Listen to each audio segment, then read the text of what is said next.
Okay, well, I'm going to invite Terry up to address you guys. He's going to come up and give you 6, 7 minutes and tell you what he felt the Lord's got on his heart to share with you. So, Terry, come on up and we'll listen with rapt attention, my brother.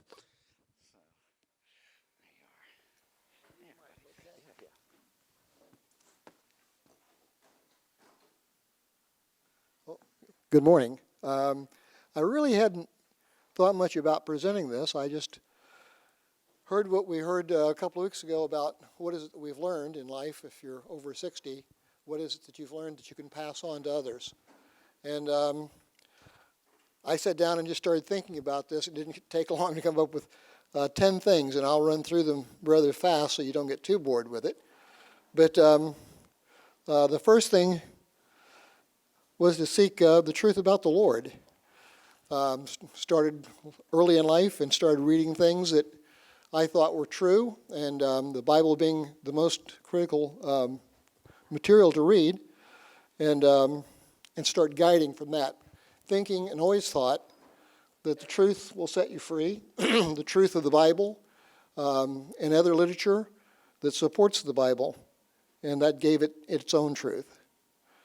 And the next thing was giving 10% of my income to tithing and 10% to me to plan for the future, plan for retirement. Third thing was to keep healthy. And we talked about that this morning in prayer. Watch what you eat. Fast and pray often. And fasting is something that's been recent to my life, but it certainly has a lot of merit and allows for clear thinking and to stay away from needless pharmaceuticals. I'm pretty much pharmaceutical free, and I think that's huge today in today's life. Do not collect things. I went through recently losing my mother and then my uncle, her youngest brother, and I was, my wife and I had to clean out all the things that they had collected over a lifetime, and that was difficult because you're going through the loss every day that you go through their things, and that's taught me a valuable lesson of start getting rid of things that you're not using, give them away, just dispose of them, get them out of your life, so that whoever cleans up after you won't go through that same turmoil of trying to figure out what was it they were thinking, who did they want this to go to. I have to share with my siblings, and that's what I did primarily, is give it to my siblings as well, share out all those things, including my mother's ashes, which I thought was relevant. Let's see. Love deeply and sincerely.